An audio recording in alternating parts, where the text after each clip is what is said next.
સુરેન્દ્રનગરમાં ઈડીની ટીમ દરોડા પાડ્યા અને ત્યારબાદ કાર્યવાહી કરી અને હવે આ પ્રકરણમાં મોટા સમાચાર છે। કલેક્ટર તો શંકાના ઘેરામાં છે જ અને હવે તેમની સામે એસીબીએ ફરિયાદ દાખલ કરી છે। એન્ટી કરપ્શન બ્યુરોએ કલેક્ટર ડોક્ટર રાજેન્દ્ર કુમાર પટેલ વિરુદ્ધ ફરિયાદ દાખલ કરી। ઈડીની ભલામણથી એસીબીએ કલેક્ટર ડોક્ટર રાજેન્દ્ર કુમાર વિરુદ્ધ ફરિયાદ નોંધી છે।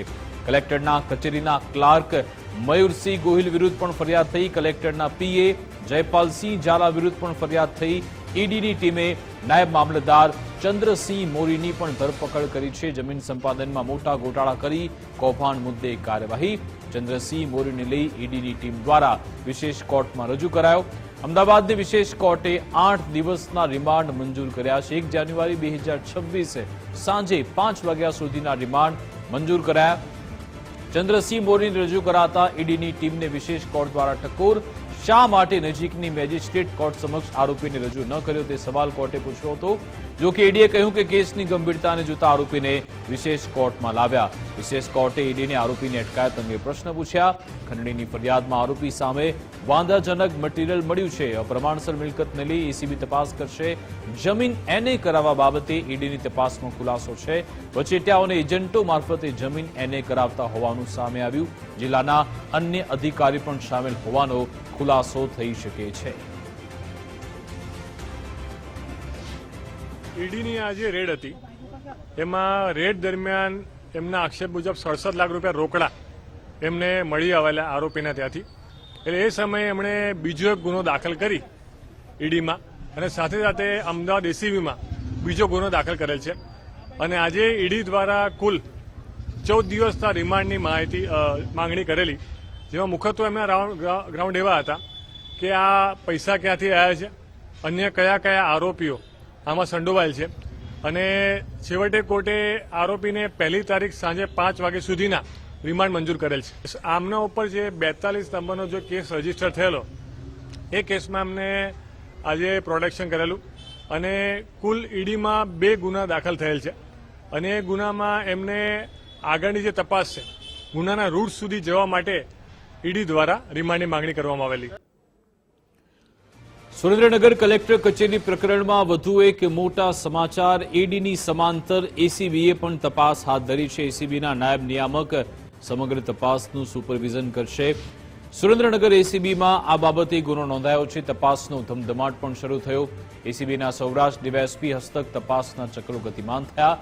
પ્રકરણમાં માત્ર નાયબ મામલતદાર કે પછી બીજા મોટા માથા, તેને લઈને પણ સવાલ। સાંજ સુધીમાં વધુ કેટલાક મોટા ખુલાસા થવાની પણ સંભાવના છે।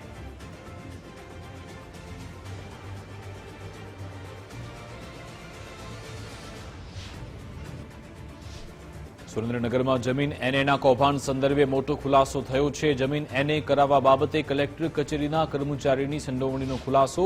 આયોજનબદ્ધ રીતે ખંડણી ગેરકાયદે લાભ કરાવવાનો કૌભાંડ હોવાનો ખુલાસો થયો છે।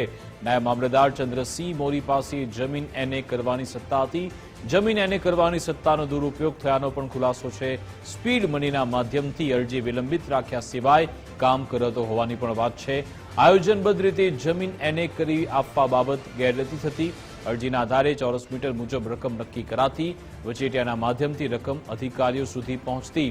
ઈડીના સર્ચ દરમિયાન 67.50 લાખની રોકડ રકમ પણ મળી આવી છે। આજ અંગે વિસ્તૃત જાણકારી આપશે અમારી સાથે કલ્પિન ત્રિવેદી લાઈવ જોડાઈ ગયા છે। કલ્પિન, છેલ્લા લગભગ ગઈકાલથી જે ઘણી બધી અપડેટ્સ આખા કેસમાં આવી છે, શરૂઆતથી જણાવશો કે અત્યાર સુધીમાં કેસમાં શું થયું અને હવે આગળ શું થઈ શકે છે?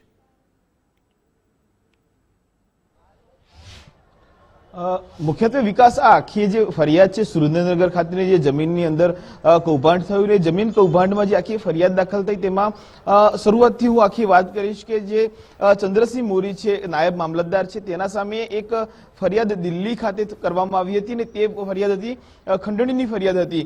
આ ફરિયાદ ઈડી દ્વારા તપાસ કરવામાં આવી। ઈડી દ્વારા તેના ઘરની અંદર નિવાસસ્થાને સર્ચ કરવા માટે અને વોરંટ લઈને તેઓ સુરેન્દ્રનગર ખાતે વઢવાણ સ્થિતિના નિવાસસ્થાને જાય છે। ત્યાં તપાસ કરે છે। તપાસ કરતા રૂપિયા 67 લાખ રૂપિયા જે છે તે રોકડા મળી આવે છે। અન્ય પણ એવા દસ્તાવેજો જે મહત્વપૂર્ણ હતા તે મળ્યા હતા અને તેનો વિસ્તૃત અભ્યાસ બાદ જે છે તે ઈડીએ આરોપીની અટકાયત કરી। અટકાયત કર્યા કર્યા બાદ તેને અમદાવાદ સ્થિત વિશેષ અદાલતમાં તેનો લાવવામાં આવ્યો અને 14 દિવસના રિમાન્ડની માંગ કરવામાં આવી. સમાંતર એક જે છે તે આખી ઘટનાની અંદર પૂછપરછ કરી જ્યારે 12 કલાકના સમયગાળા દરમિયાન ત્યારે ઈડીની બાબતોમાં ક્યાંક ઘણી બધી બાબતો સ્પષ્ટ થવા માંડી કે આ માત્ર ખંડણીની ફરિયાદ નથી, આ જમીન કૌભાંડ સાથે સંકળાયેલી અને સાથે જ ભ્રષ્ટાચારની પણ ફરિયાદ છે.